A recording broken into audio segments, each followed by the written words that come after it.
ಆತ್ಮೀಯ ಮಕ್ಕಳೇ, ಈ ದಿನದ ತರಗತಿಯನ್ನು ಒಂದು ಹೊಸ ವಿಚಾರದೊಂದಿಗೆ ನಾವು ಪ್ರಾರಂಭ ಮಾಡೋಣ. ಹಾಗಾಗಿ ನಿಮಗೆ ಪ್ರತಿಯೊಬ್ಬ ವಿದ್ಯಾರ್ಥಿಯೂ ಕೂಡ ಅವರವರದ್ದೇ ಆದಂಥ ಒಂದು ಆಸಕ್ತಿ ಇರುತ್ತೆ.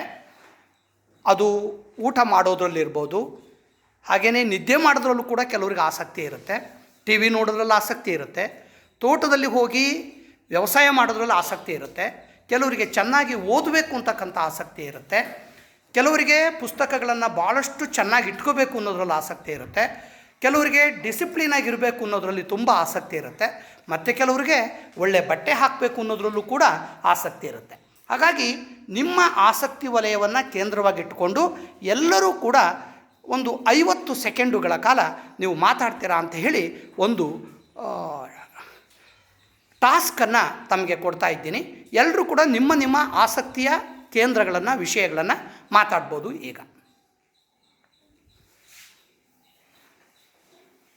ಈಗ ನೋಡಿ, ಕಾರ್ತಿಕ್ ಅವನ ಆಸಕ್ತಿ ವಲಯದ ಬಗ್ಗೆ ಮಾತನಾಡ್ತಾ ಇದ್ದಾನೆ.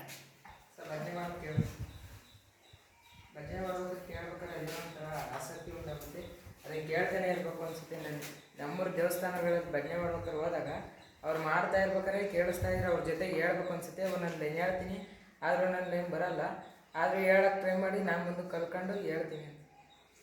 ಓಕೆ, ಇದರಲ್ಲಿ ಯಾಕೆ ಆಸಕ್ತಿ ಬಂದಿರ್ಬೋದು ಕಾರ್ತಿಕ ನಿನಗೆ? ಸರ್ ಅದೇನೋ ಅಂದರೆ ಚಿಕ್ಕವನಿದ್ದಾಗಲಿಂದಲೂ ಕೂಡ ಭಜನೆ ಮಾಡೋದ್ರ ಬಗ್ಗೆ ನಿನಗೆ ಆಸಕ್ತಿ ಇದೆ. ಒಳ್ಳೆಯದಾಯಿತು, ಥ್ಯಾಂಕ್ ಯು, ಧನ್ಯವಾದ. ನಂತರ ಮಾತಾಡಿ. ಈಗ ನಮ್ಮ ಎಸ್ ಬಿ ಕುಮಾರ್ ಮಾತಾಡ್ತಾ ಇದ್ದಾನೆ. ನನಗೆ ಆಟ ಆಡುವ ವಿಷಯದಲ್ಲಿ ಆಸಕ್ತಿ ಇದೆ. ನಾನು ಆಟ ಆಡಬೇಕು ತುಂಬ ಇಷ್ಟಪಡ್ತೀನಿ. ಆಟ ಆಡಬೇಕಾದ್ರೆ ಹೊಸ ಹೊಸ ಕೌಶಲ್ಯಗಳ ಕಲ್ಕೊಳ್ತೀನಿ. ಆಟ ಆಡೋದನ್ನ ನೋಡಿ ಕಲ್ಕೊಳ್ತೀನಿ. ಆಟ ಆಡಬೇಕಾದ್ರೆ ಸಂತೋಷ ಉಂಟಾಗುತ್ತೆ. ನಾನು ಆಟ ಆಡೋದ್ರಿಂದ ಮನಃಶಾಂತಿ ಉಂಟಾಗುತ್ತದೆ. ನಾನು ಆಟ ಆಡೋದ್ರಿಂದ ನನ್ನ ಮನಸ್ಸು ಶಾಂತವಾಗಿ ಇರಿಸಿಕೊಳ್ತೀನಿ ಮತ್ತು ಎಲ್ಲರ ಜೊತೆ ಖುಷಿಯಿಂದ ಆಟ ಆಡ್ತಾ ನನ್ನ ಕೌಶಲ್ಯಗಳನ್ನು ಮುಂದುವರಿಸ್ತಾ ಹೋಗ್ತೀನಿ. ಓಕೆ, ಆಟ ಆಡೋದ್ರ ಬಗ್ಗೆ ನಿನಗೆ ಆಸಕ್ತಿ ಇದೆ.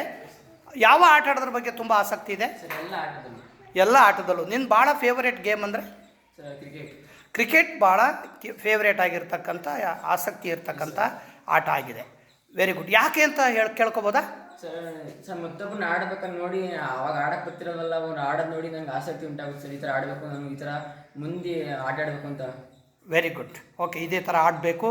ಏನು ಅಂತಾರಾಷ್ಟ್ರೀಯ ಮಟ್ಟದಲ್ಲಿ, ದೇಶದ ಮಟ್ಟದಲ್ಲಿ, ಅದೇ ರಾಜ್ಯ ಮಟ್ಟದಲ್ಲಿ ಆಡ್ತಾ ಇದ್ದಾಗ ಅದನ್ನು ನೋಡಿ ನಿನ್ನಲ್ಲಿ ಕ್ಯೂರಿಯಾಸಿಟಿ ಬೆಳೆದಿದೆ ಕ್ರಿಕೆಟ್ ಬಗ್ಗೆ.